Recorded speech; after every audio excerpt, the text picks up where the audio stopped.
যেমন এরপরে দেওয়া আছে কি দেখেন, প্রেজেন্ট কন্টিনিউয়াস টেন্স। কখন প্রেজেন্ট কন্টিনিউয়াস টেন্স হবে? রাইট ফর্ম ভার্বসের ক্ষেত্রে আপনার এটা নিচ থেকে বসাতে হবে। প্রেজেন্ট কন্টিনিউয়াস টেন্সের আমরা স্ট্রাকচার কি জানি? Always be verb plus verb plus কি হবে? আইএনজি হবে। তার মানে কি হবে? M, is. আর যদি হয় প্রেজেন্ট কন্টিনিউয়াস টেন্স, ওয়াজ এর হলে কি পাস্ট কন্টিনিউয়াস। আর ওদিকে কি শ্যাল বি, উইল বি হলে কি? এগুলোর সাথে যদি কখনো ভার্ব থাকে সেটা ভার্ব প্লাস অলওয়েজ কি হবে? আইএনজি।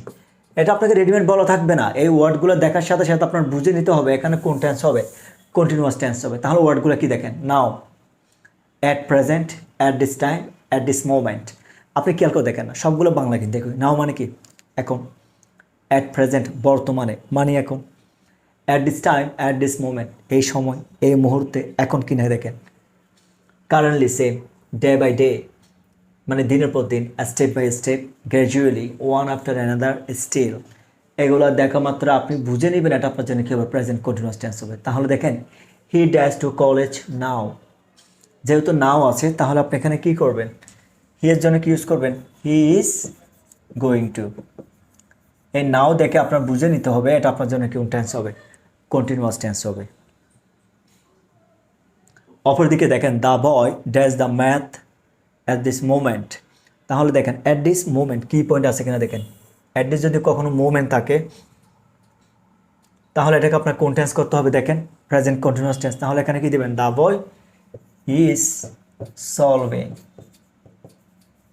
কারণ উপরে যে ওয়ার্ডগুলো দিয়েছি এগুলো আপনি দেখা মাত্রই বুঝে নেবেন এটা আপনার জন্য কোন টেন্স, প্রেজেন্ট কন্টিনিউয়াস টেন্স। যদি হয় her performance dash day by day, তার পারফরমেন্স দিনকে দিন কী হচ্ছে, ইমপ্রুভ হচ্ছে, কন্টিনিউয়াস, চলমান, ডে বাই ডে।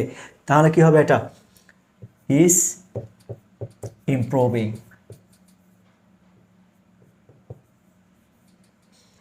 অপরদিকে still dash here only for you. Still যেহেতু আছে আপনি দেবেন কি, আই যেহেতু আছে, আই অ্যাম ওয়েটিং। আমি এখনও তোমার জন্য কি করে আছি, এখানে ওয়েট করে আছি।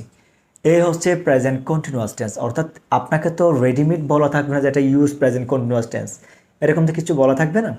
তখন আপনার নিজ থেকে বুঝে নিতে হবে মূলত কি মার্কার, এই ওয়ার্ডগুলো দেখে আপনার নিজ তাগিদে বি ভার্ব নিয়ে আসতে হবে। যদি এটা হয়, এবার আসেন পাস্ট কন্টিনিউয়াস টেন্সের ক্ষেত্রে।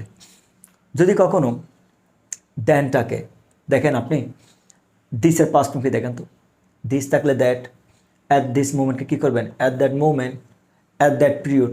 এই যে অতীত মার্কার যদি কোনো কিছু থাকে তাহলে এই ওয়ার্ডগুলো দেখা মাত্র আপনি বুঝে নেবেন এটা আপনার জন্য কী হবে, পাস্ট কন্টিনিউয়াস টেন্স হবে। যেমন ধরেন I dash to market then, তাহলে কী হবে? সে সময় আমি কী করতেছিলাম? I was going to market then, সে সময় আমি মার্কেটে যাচ্ছিলাম। এখানে কি পয়েন্ট হচ্ছে কি আপনার, দেন। অপরদিকে the man dash a book at that time, সে সময় মানুষটা কী করতেছিলেন? The man was reading. এই যে অ্যাট দ্যাট টাইম, এই কি পয়েন্ট, এগুলো দেখে আপনি বুঝে নেবেন এখানে আপনার কোন টেন্স ইউজ করতে হবে, পাস্ট কন্টিনিউয়াস টেন্স। যদি এটা হয়, এবার আমরা যাব পাস্ট ইনডিফিনিট টেন্স। ভালো করে খেয়াল করেন, পাস্ট ইনডিফিনিট টেন্স মনে রাখার উপায় হচ্ছে, আমি বলি এভাবে, doctor Poly was coming. Doctor short form কী দেন? মনে রাখার সুবিধাতে আপনি জাস্ট ডি লিখেন, পলিকে রাখেন। এবার দেখেন DPOLY, পলি বরাবর আছে কিনা দেখেন। এবার মনে রাখার উপায়, ডি মানে কি? During. P means past relevant any event. অতীতে যদি কোনো কিছু বলাই থাকে, কোনো গল্প, কোনো ঘটনা, সবসময় পাস্ট ইনডিফিনিট টেন্স হবে। এটা আপনি যে পেজটা দেওয়া থাকবে ওটা দেখলে ইজিলি বুঝতে পারবেন। কেমনে যেমন ধরুন আমি আপনার সাথে বলা হয় ইট ওয়াজ এ লং টাইম, এরপর দেখেন once upon a time, one day. এরকম হয় না, once upon a time they R lived a man, অথবা দে আর লিভড আ কিং, এরকম বলা থাকেন আপনার। এই যে they R lived already past tense, দেখছেন এই ওয়ার্ডগুলো থাকলে সবসময় কী হয়, পাস্ট টেন্স হবে। এল দিয়ে কী হয় দেখেন, long ago, last time, last night, last month, last year, last দিয়ে যা থাকে। ইয়েস্টারডে, ইয়ার্স এগো, ওয়াই দিয়ে। তাহলে এটা মনে রাখার হয়েছে কি, ডি পলি। ডি এর জন্য এগুলো, পি এর জন্য এই ওয়ার্ডগুলো দেখে নেবেন। এগুলো দেখে আপনি বুঝবেন এটা কোন টেন্স, পাস্ট ইনডিফিনিট টেন্স। তাহলে খেয়াল করেন, I dash a shirt yesterday, yesterday যদি থাকে তাহলে কোন টেন্স হবে, পাস্ট ইনডিফিনিট। তাহলে বাই এর পাস্ট ফর্ম কী হয়ে যাবে এখানে, বট। অপরদিকে once upon a time there dash a king in a country, একটু আগে আমি এখানে উদাহরণস্বরূপ বলেছিলাম। তাহলে দেয়ার যেহেতু আছে এখানে ওয়ান্স আপন টাইম যেহেতু দেওয়া আছে, অবভিয়াসলি কোন টেন্স? Past indefinite tense. এই জন্য লিভের পাস্ট ফর্ম কি হয়ে যাবে এখানে? লিভড। আশা করি এই টেন্সটা আপনার আইডেন্টিফিকেশনে কোনো সমস্যা হবে না। যদি এটা হয় আমরা পরেরটাতে যাই, প্রেজেন্ট পারফেক্ট টেন্স। এটা আপনি কেমনে আইডেন্টিফাই করবেন? জাস্ট ওয়ার্ডগুলোকে যদি কখনো জাস্ট বা just now, already, yet, recently, lately, of late, day, never, ever, so far, এই টাইপসের যদি ওয়ার্ডগুলো কখনো থাকে আপনি বুঝে নেবেন এটা আপনার জন্য কি হবে? Present perfect tense. যেমন ধরেন he dash the place just now, এখানে একটা ব্যাপার আছে, এটা কিন্তু জাস্ট নাও। শুধু যদি নাও থাকলে কিন্তু আবার কন্টিনিউয়াস হচ্ছে। একটু আগে আপনি দেখে আসছেন, পার্থক্যটা খেয়াল করেন। শুধু যখন নাও থাকতেছে তখন আপনি সেটাকে বলতেছেন কি? কন্টিনিউয়াস। কিন্তু যখন জাস্ট নাও থাকতেছে তখন সেটা হয়ে যাচ্ছে কি? Present perfect tense. He dash the place just now, তাহলে হি লিভের পাস্ট ফর্ম কি হবে? Past participle form he has left. কারণ কেন? প্রেজেন্ট পারফেক্ট টেন্স যদি হয় আপনাকে সেটা টু হ্যাভ ভার্ব আনতে হবে, হ্যাভ পেস আনতে হবে, প্লাস V3 দিয়ে দিলেন। Dash you her lately. এবার দেখেন কোয়েশ্চেন যদি করা হয় তাহলে ইউর জন্য কি বসবে? হ্যাভ, কারণ লেটলি যেহেতু ওয়ার্ডটা দেওয়া আছে তার মানে এটা অটোমেটিক্যালি প্রেজেন্ট পারফেক্ট টেন্স হবে। হ্যাভ ইউ, সির পাস্ট পার্টিসিপল ফর্ম কি হবে? Seen. Have you seen her lately? We have never met them, আমরা তাদের সাথে কখনো কি করি নাই? সাক্ষাৎ করে নেয়। দেখেন হ্যাভ আছে, তাহলে অটোমেটিক্যালি বারবার কী হবে? পাস্ট পার্সিয়াল ফর্ম হয়ে যাবে। যদি এতটুকু কয়, আরেকটা মোস্ট ইম্পর্ট্যান্ট এবং সবচেয়ে বেশি রিপিটেড, এটা হচ্ছে এখানে while plus verb plus ING, অর্থাৎ হোয়াইলের পর যদি সরাসরি যদি কোনো একটা যদি ভার্ব বসে তার সাথে আইএনজি হয়ে যাবে। যেমন দেখেন we saw a boy, while, হোয়াইলের পর দেখেন এখানে ভার্ব দেওয়া আছে কি? ক্রস, তাহলে এটার সাথে কি হয়ে যাবে? ক্রসিং, মানে এটা আইএনজি হয়ে যাবে।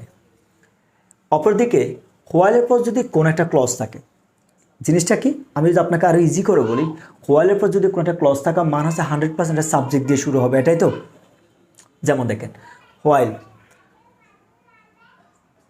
হোয়াইলের আগে কে দেখেন? We see a boy, while আছে এখানে দেখছেন। তাহলে হোয়াইলের আগে যে ক্লজটি যদি প্রেজেন্ট টেন্স হয় এটা অবশ্যই প্রেজেন্ট কন্টিনিউয়াস টেন্স হবে। যেমন ধরেন we see a boy, while subject আছে। আমি আবার বলছি হোয়াইলের পর যদি কখনো ভার্ব বসে আপনি তার সাথে কি করে দিবেন? আইএনজি করে দিবেন যদি ভার্ব বসে। এখন হোয়াইলের পর যদি একটা ক্লজ শুরু হয় তাহলে অবশ্যই 100% এটা কি? সাবজেক্ট দিয়ে শুরু হবে। হোয়াইলের পর যদি আপনার কখনো সাবজেক্ট দিয়ে থাকে তাহলে আপনি এবার খেয়াল করবেন আগের ক্লজটা কেয়ার করবেন। এটা যদি প্রেজেন্ট ইনডিফিনিট টেন্স চলে এদিকে প্রেজেন্ট কন্টিনিউয়াস টেন্স হবে, এটা যদি পাস্ট ইনডিফিনিট টেন্স এটা কি হবে? পাস্ট কন্টিনিউয়াস টেন্স হবে। যদি আমরা এটা খেয়াল করি তাহলে আমরা দেখতে পাই কি হোয়াইল যেহেতু দেওয়া আছে আর হোয়াইলের আগের ক্লজটা কোন টেন্স? Present indefinite tense. আর হোয়াইলের পর যেহেতু সাবজেক্ট দিয়ে শুরু হয়েছে তাহলে এটা কোন টেন্স হবে? Present continuous tense. তাহলে উই আর ক্রসিং।